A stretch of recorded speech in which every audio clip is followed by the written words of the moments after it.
Le temps de la découverte et de la curiosité, c'est ce qui a poussé en tout cas ces deux étudiantes danoises à faire une expérience assez originale, histoire de voir si le Wi-Fi était vraiment nocif ou pas, puisque ça fait beaucoup débat.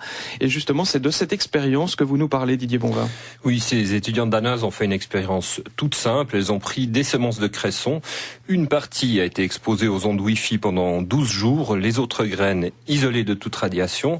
Et je vous laisse voir le résultat que j'ai imprimé ici. Et devinez quelle semence a été exposée aux ondes Wi-Fi. Alors je décris les photos. Alors il y a un cresson magnifiquement vert d'un côté, à droite, et puis à gauche, alors le cresson, plutôt une zone sinistrée. On un peu triste.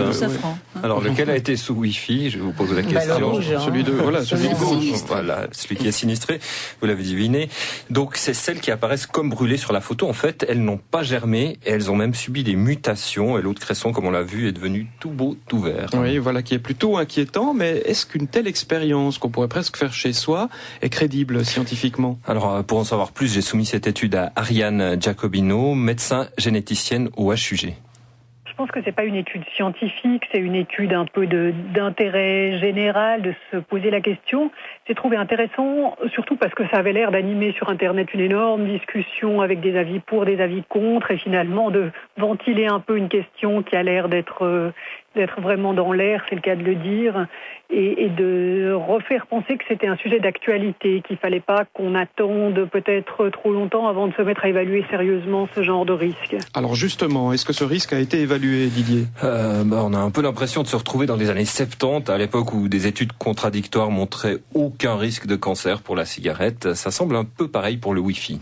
J'ai repris un petit peu les études de ces 2 dernières années en me disant que j'allais pas trouver grand-chose. En fait, j'ai trouvé pas mal de choses, notamment des études sur la fertilité masculine, les problèmes de reproduction.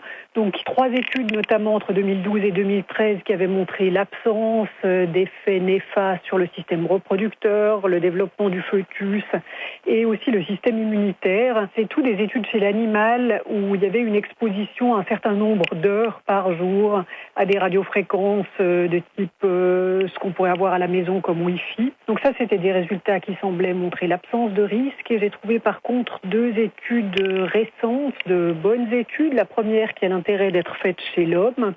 C'est des hommes fertiles qui ont donné des spermatozoïdes pour cette étude. Et puis les spermatozoïdes ont été mis dans des boîtes directement en contact d'ordinateurs qui étaient branchés sur le Wi-Fi. On a regardé, après l'exposition au Wi-Fi qui a duré 4 heures, l'état de ces spermatozoïdes et il a été constaté une diminution de la motilité et aussi une augmentation de la fragmentation de l'ADN. Alors, une des remarques qui était faite, c'était, mais finalement, est-ce que la température de l'ordinateur n'est pas le facteur qui va altérer les spermatozoïdes? Mais les chercheurs avaient bien pensé à contrôler la température. Donc, ça semble quand même être lié à l'exposition à ces radiofréquences. La deuxième étude, c'est une étude dans un journal d'urologie pédiatrique, un bon journal également, où des rats ont été exposés longtemps, pendant 20 semaines, 24 heures par jour, aussi à des radiofréquences comparables à ce qu'on a comme Wi-Fi à la maison.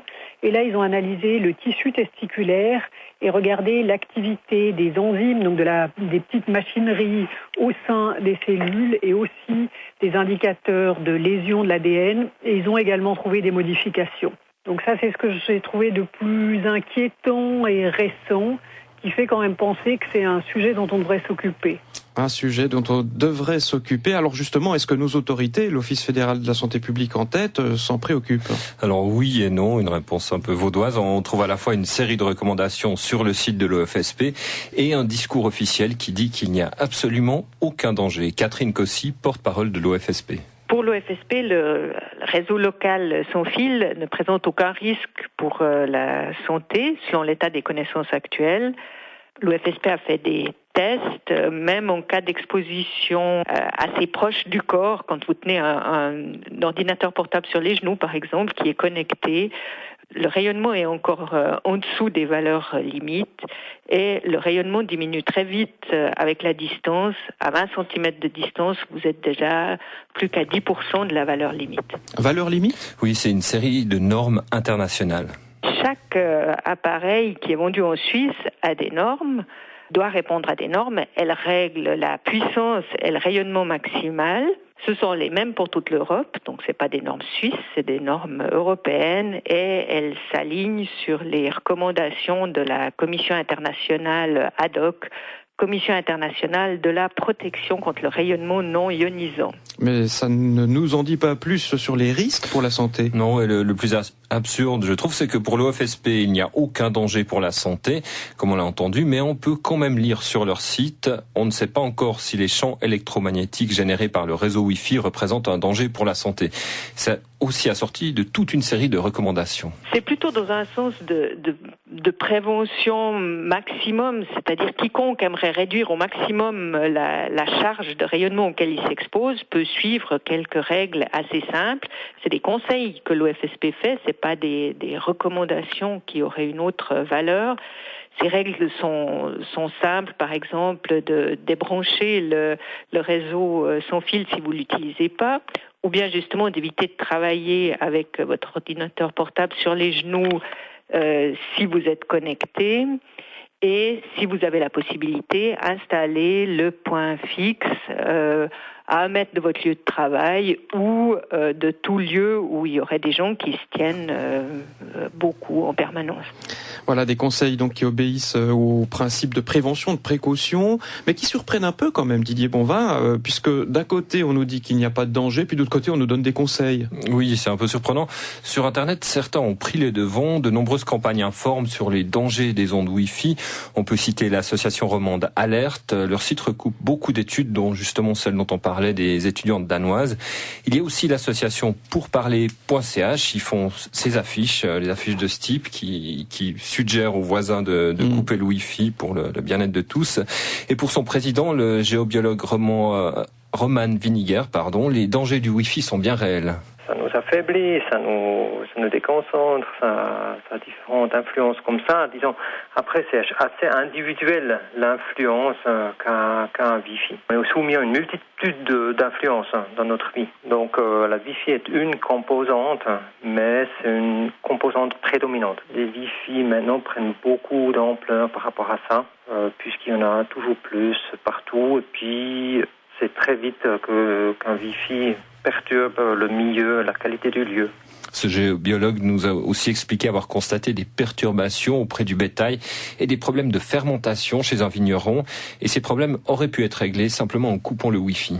Donc entre les géobiologues, l'OFSP, des études alarmistes, en fait on ne sait plus trop à quoi s'en tenir. On ne sait toujours pas si les ondes sont néfastes ou pas. Ouais, cette histoire d'ondes flotte un peu dans les airs, on pourrait dire, malgré les milliers d'articles scientifiques publiés. Il n'y a aucun consensus à ce jour. Un conseil serait peut-être de s'auto-responsabiliser au niveau individuel. C'est ce que préconise Ariane Jacobino, médecin généticienne au HUG. Moi, je dirais qu'il ne faut pas s'affoler, qu'il n'y a pas de démonstration de dangerosité flagrante.